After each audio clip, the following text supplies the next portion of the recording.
और बाढ़ की वजह से मुजफ्फरपुर सीतामढ़ी एनएच पर लोग रहने को विवश हो गए हैं।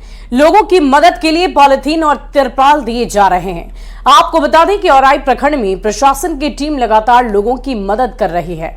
मौके से और अधिक जानकारी दे रहे हैं न्यूज 18 संवाददाता संजय कुमार।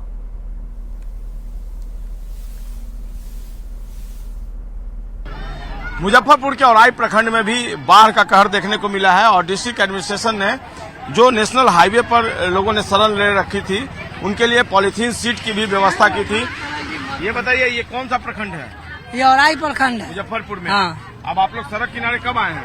आए सवेरे 9 बजे। अच्छा, आप पॉलीथीन सीट मिलना शुरू हो गया आप लोगों को? हाँ, पोलोथीन मिल रहा है। अच्छा, इससे अब राहत मिलेगी आप? हाँ, राहत बारिश से भीगने से बचेंगे? बचेंगे।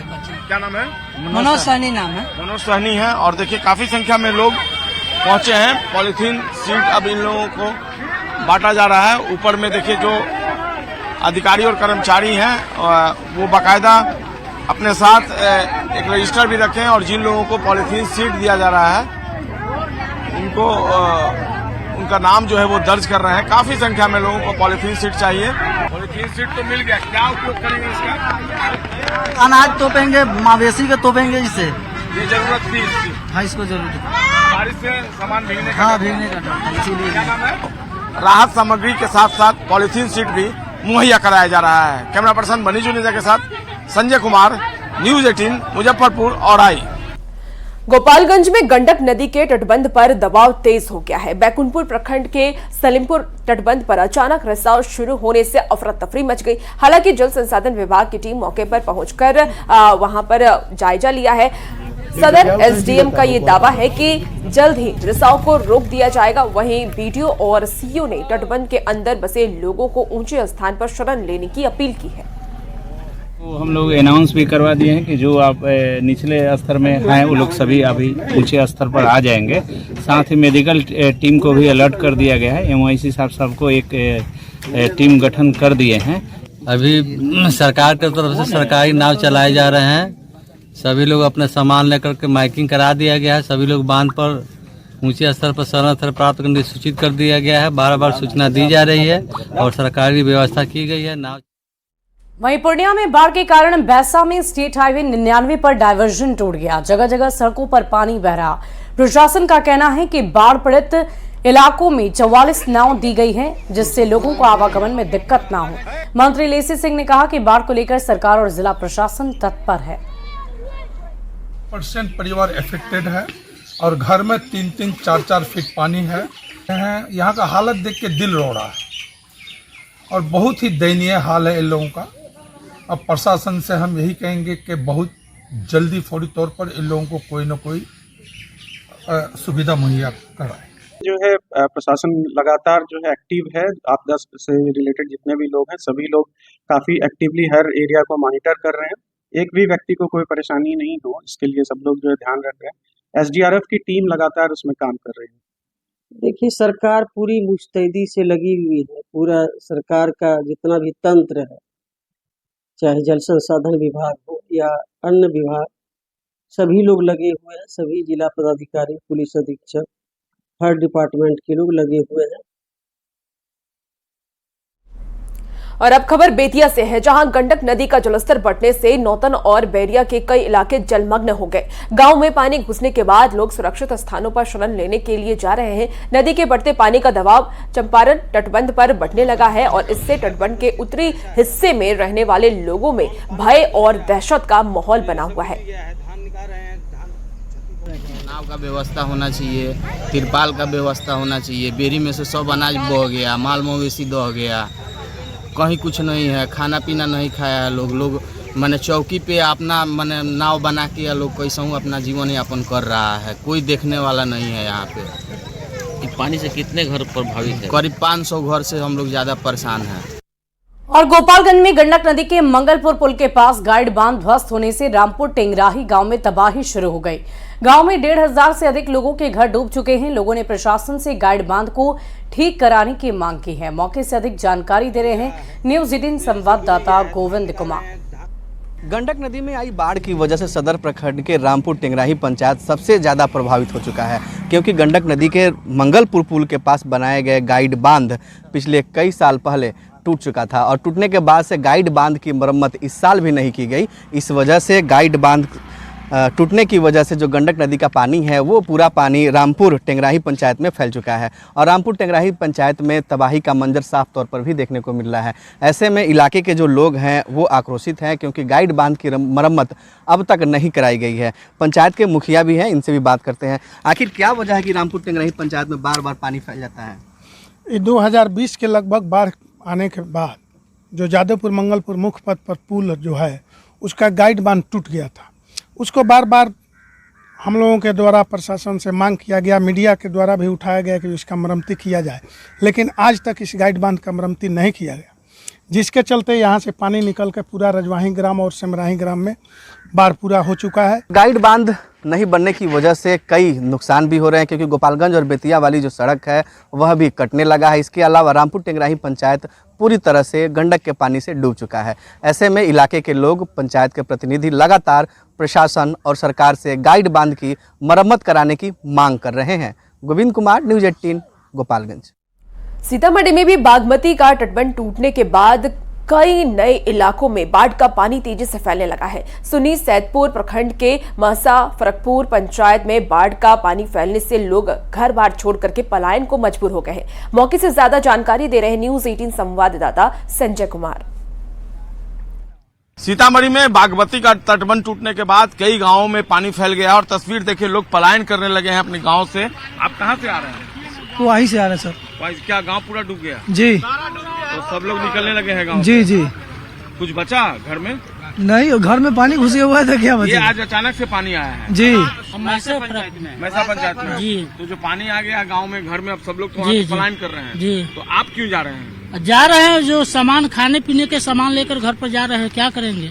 अच्छा, पानी पूरा घर पर है तो क्या होगा, नहीं होगा, जो ठेरिए मकान पर रहेंगे, बनाएंगे, खाएंगे। लोग पलायन कर रहे हैं, छोटे छोटे बच्चे हैं, जो सामान बचे हैं, जो सामान, और बता रहे हैं लोग, छोटे छोटे बच्चे भी वहां से चले हैं। महसा पंचायत है ये, और 18 साल के बाद इस इलाके में बाढ़ की विभीषिका आई है। तो ऐसे में आप अंदाजा लगा सकते हैं कि जो पानी है उसका प्रवाह किस कदर बढ़ा है। और लोग इसी तरह से देखिए, एक शख्स आ रहे हैं, किस तरीके से परेशानी है। सारा सामान लेकर निकल गए? सारा सामान लेकर घर डूब गया? हाँ, डूब गया। देखना होगा अब, चूंकि आज ये घटना हुई है यहाँ पर, आज जिस तरीके से बाढ़ का पानी फैला है, प्रशासन इनके लिए क्या कुछ इंतजाम करता है, अब इनकी निगाहें प्रशासन के ऊपर टिक गई है।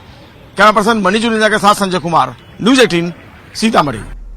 और सुपौल में कोसी बराज पर हाई डैम निर्माण की मांग अब जोर पकड़ने लगी है। कोसी नदी का तटबंध टूटने से कई जिलों में तबाही मच जाती है और ऐसे में कोसी नदी से हो रही तबाही रोकने के लिए हाई डैम निर्माण की मांग जोर पकड़ रही है।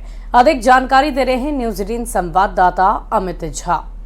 सवाल उठने लगा है कि क्या सरकार इसको लेकर एक व्यापक कदम नहीं उठा सकती, ताकि कोसी से जो हर साल तबाही आती है उससे बचा जा सकता है।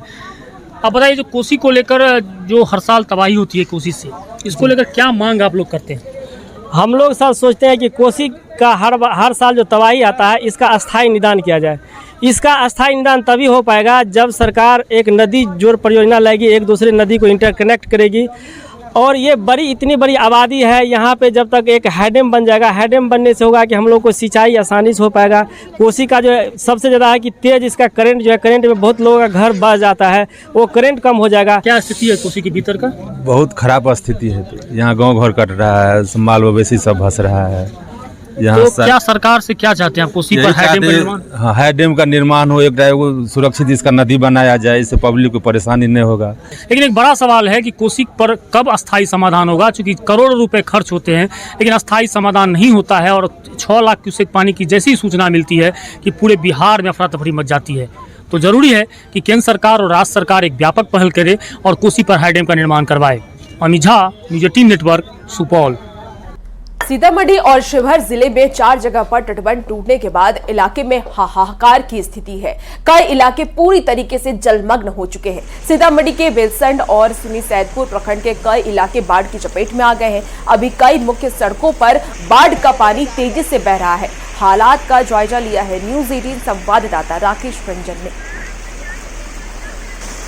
मैं इस वक्त मौजूद हूँ सीतामढ़ी के बेलसन प्रखंड के भटौलिया गांव में और भटौलिया गांव से गुजरती है बेलसन और सीतामढ़ी को जोड़ने वाली मुख्य सड़क। और आप तस्वीर देख सकते हैं मुख्य सड़क की स्थिति क्या है। तटबंध टूटने के बाद सैलाब पूरे सड़कों पर उमड़ पड़ा है और बाढ़ का पानी तेजी से प्रवाह हो रहा है और तस्वीर साफ बयान कर रहा है कि बाढ़ की तस्वीर कितना खौफनाक है। लोग अपने घरों से निकल रहे हैं और ऊंचे सुरक्षित स्थानों के लिए पलायन कर रहे हैं। किसी तरीके से इस सड़क पर लोग आवागमन पूरी कर रहे हैं, जान हथेली पर रखकर आवागमन पूरी कर रहे हैं। रविवार को सीतामढ़ी और शिवहर जिले में 12 घंटे के भीतर 5 जगहों पर तटबंध टूट गया था, जिसके बाद सीतामढ़ी के कई इलाकों में जल प्रलय की स्थिति उत्पन्न हो गई है। तस्वीर आप साफ देख सकते हैं किस तरीके की स्थिति है। लोगों के घरों में पानी प्रवेश कर चुका है और लोग अपने घरों को छोड़ चुके हैं और सड़कों पर अपना आशियाना बनाकर रहने को मजबूर है। हमारे बिहार के मुख्यमंत्री नीतीश कुमार जी से कहना चाहेंगे कि यहाँ एक बार विजिट किया जाए। खास करके आपके जो भी पदाधिकारीगण हैं वो नदारद नज़र आ रहे हैं। सर आपसे निवेदन है कि एक बार जहाँ बांध टूटी है वहाँ का नज़ारा दिखाएं। सब अंतर्गत लगभग 3 जगह पे तटबंध टूटी है और वहाँ का इससे ज़्यादा भयावह रूप वहाँ पे देखने को मिलता है। क्या वहाँ पे लोगों को खाने पे आफत है। पूरा सामान, छोटा छोटा बच्चा, नया बहू बड़ बुजुर्ग सब एकदम बांध पे है ना। बहुत ही भयावह जिंदगी जी रहा है, वैसा हम आज तक कभी नहीं देखे थे। कुदरत का यह समस्या है कि तटबंध टूटा है और तटबंध टूटने के बाद से लोगों में एक अजब सा दहशत का माहौल कायम है। राकेश रंजन, न्यूज़ 18 सीतामढ़ी। गोपालगंज में बाढ़ और बारिश ने तबाही मचानी शुरू कर दी है। गंडक नदी के मंगलपुर पुल के पास गोपालगंज बेतिया सड़क बारिश की वजह से कट चुकी है। सड़क का बड़ा हिस्सा कटने की वजह से हादसा होने का खतरा बना हुआ है। मौके से अधिक जानकारी दे रहे हैं संवाददाता गोविंद कुमार। गोपालगंज में बाढ़ और बारिश की वजह से सड़कों के कटने का सिलसिला लगातार जारी है। गोपालगंज बेतिया को जोड़ने वाली मंगलपुर पुल के पास इस वक्त सड़क कट चुका है और आप तस्वीरों में साफ तौर पर देख सकते हैं कि सड़क का बड़ा हिस्सा जो है बारिश की वजह से, रेनकट होने की वजह से कट चुका है और धंस चुका है। इलाके के लोग हादसा होने को लेकर लगातार चिंतित हैं और प्रशासन के साथ साथ सरकार से सड़क की मरम्मत कराने की मांग कर रहे हैं। जो ग्रामीण है इनसे बात करते हैं कि कब से हुआ है। जी अभी बरसात की वजह से हुआ है। नीतीश जी इस पुल का उद्घाटन किए थे जो पश्चिमी चंपारण गोपालगंज जिला को जोड़ती है। हमको तो लगता है कि ऐसा ही 2-4 रोज तक रह गया तो ये पूरा संपर्क टूट जाएगा। कब से हुआ है ये सर? पानी जब से गिर रहा है तब से ये गड्ढा हुआ है। इस पर कोई निगरानी नहीं है सरकार को। इसका बाद में आगे भी जो है गार्ड बांध टूटा हुआ है, जिसका वजह से पानी पूरा भरा हुआ है। ये जो भी घर है ये जनता का है, इसमें सबको दिक्कत है। ये गार्ड बांध अगर कसा जाता है तो इधर पानी को रुकावट हो जाएगा। बारिश का है, ये बारिश का है। कटाव भी हो रहा है। कटाव भी हुआ है गार्ड बांध में। इलाके के लोग हैं और काफ़ी चिंतित है। फिलहाल ये बताया ये जा रहा है कि ये बारिश की वजह से रेनकट हुआ है, लेकिन पास में ही गंडक नदी है तो गंडक नदी का कटाव भी इस इलाके में लगातार जारी है। ऐसे में इलाके के लोग जिला प्रशासन और सरकार से लगातार सड़क की मरम्मत करने की मांग कर रहे हैं। गोविंद कुमार, न्यूज़ 18 गोपालगंज। सीतामढ़ी में आए भीषण बाढ़ के बीच अब लोगों ने खुद के दम पर आश्रय लेना शुरू कर दिया है। मुजफ्फरपुर से सीतामढ़ी जाने वाले एनएच पर लोगों ने शरण लेना शुरू कर दिया है। मौके से ज्यादा जानकारी दे रहे हैं न्यूज़ 18 संवाददाता संजय कुमार। सीतामढ़ी में बाढ़ का पानी अचानक कई गाँव में प्रवेश कर गया है। इसकी वजह से लोगों को काफी परेशानी हो रही है। इस वक्त हम रूनी सैदपुर प्रखंड में है, जहाँ पर सड़क किनारे काफी संख्या में जो गाँव से पलायन किए हुए लोग हैं वो खड़े हैं और राहत की उम्मीद के साथ यहाँ खड़े हैं कि प्रशासन का कोई नुमाइंदा इन तक पहुंचेगा, कोई जनप्रतिनिधि पहुंचेगा, कोई जनप्रतिनिधि का नुमाइंदा पहुंचेगा और इनकी जो फिलहाल जरूरतें हैं उनको पूरी करेगा। हम इनसे बात कर लेते हैं। ये छोटे छोटे बच्चे हैं, शायद इन्होंने अपने जीवन में बाढ़ पहली बार देखी हो। और ये बताइए कितने साल के बाद बाढ़ आई है इधर? एक हाँ, वो एक भी बांध टूटल है और तो वही बाद ही है। ये 17-18 साल पहले। जी जी जी। उसके बाद हाँ, ये बाढ़ आया। ये पहली बार आप लोग पलायन किए हैं? जी जी जी। घर द्वार सब दह गेला। अच्छा, कौन पंचायत है? महिषा पड़ता है। अच्छा, तो क्या लेकर क्या आई है घर से? ना किछो ना, कुछ नहीं। किछो लेकर लोग भागा कि घर लेकर भागा। सुबह में क्या खाई है? ना किछो ना खाया है। खाई सही बताइए, भूखे हैं आप अभी तक? हाँ भूखे है। कुछ खाई होंगे ना। प्रशासन के नुमाइंदे इनकी बात सुनेंगे और इनके लिए कुछ न कुछ व्यवस्था जो है वो होगी और फिर इनकी पेट की जो आग है फिलहाल बुझेगी, क्योंकि इनका दावा है कि इनके सामान जो है वही घर में रह गए हैं। रात में कई लोग चले आए हैं, कुछ लोग आज सुबह में आए हैं। अब देखना होगा प्रशासन तक इनकी बात जो है वो कब तक पहुंचती है। कैमरा पर्सन मनीष जुनेजा के साथ संजय कुमार, न्यूज 18 सीतामढ़ी। और बांग्लादेशी घुसपैठ मामले में झारखंड हाईकोर्ट में सुनवाई आज होगी। इस वक्त की बड़ी खबर आपको बता रहे हैं, हाईकोर्ट में एक और एफिडेविट फाइल की गई है। केंद्र सरकार की ओर से यह एफिडेविट फाइल की गई है। कोर्ट के आदेश पर यह बैठक हुई। केंद्र और राज्य सरकार के बीच ये बैठक हुई है। केंद्र घुसपैठियों की पहचान को लेकर तैयार है। राज्य सरकार का रवैया थोड़ा ढीला नजर आ रहा है और इसी पूरे मामले को लेकर आज कोर्ट में सुनवाई होनी है। देखने वाली बात होगी कि कोर्ट की तरफ से क्या कुछ निर्णय लिया जाता है, क्या फैसला सुनाया जाता है।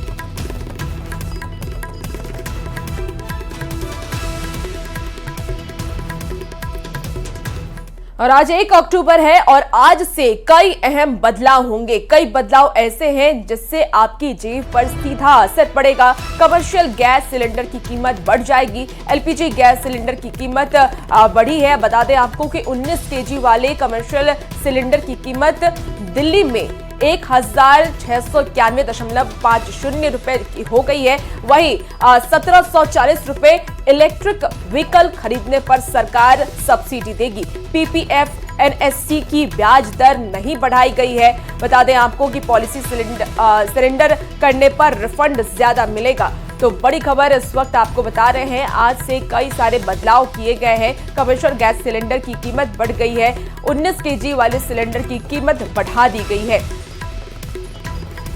और बात कर ले तो दिल्ली में 1691.50 की जगह अब ज्यादा पैसे देने होंगे, यानी कि 1740 रुपए आपको देने होंगे। इलेक्ट्रिक व्हीकल खरीदने पर सरकार सब्सिडी देगी। वहीं पीपीएफ एनएससी की ब्याज दर नहीं बढ़ाई गई। तो बड़ी खबर आपको बता रहे हैं, जहां पॉलिसी सरेंडर करने पर रिफंड ज्यादा मिलेगा। और सियासी गलियारे से जुड़ी इस वक्त की बड़ी खबर पटना से आ रही है। केंद्रीय मंत्री चिराग पासवान का बड़ा बयान आया। आरक्षण को लेकर उन्होंने बड़ा बयान दिया है। कहा है कि चाहे मैं किसी भी गठबंधन में रहूं या किसी भी मंत्री पद पर रहूं, जिस दिन मुझे लगेगा कि संविधान के साथ और आरक्षण के साथ खिलवाड़ किया जा रहा है, मैं उसी वक्त मंत्री पद को लात मार दूंगा, जैसे मेरे पिता ने मारा था। इस वक्त की बड़ी खबर आपको पटना से बता रहे हैं, जहां चिराग पासवान की तरफ से बहुत बड़ा बयान दिया गया है। आरक्षण जैसे मुद्दों को लेकर प्रखर होकर उन्होंने अपनी बात रखी है और कहा है कि अगर इस तरह की नाइंसाफी मुझे कहीं भी नजर आएगी, जहां संविधान के खिलाफ किसी तरह का काम हो रहा हो, तो मैं तुरंत ही मंत्री पद को छोड़ दूंगा, जैसे मेरे पिता ने छोड़ा था।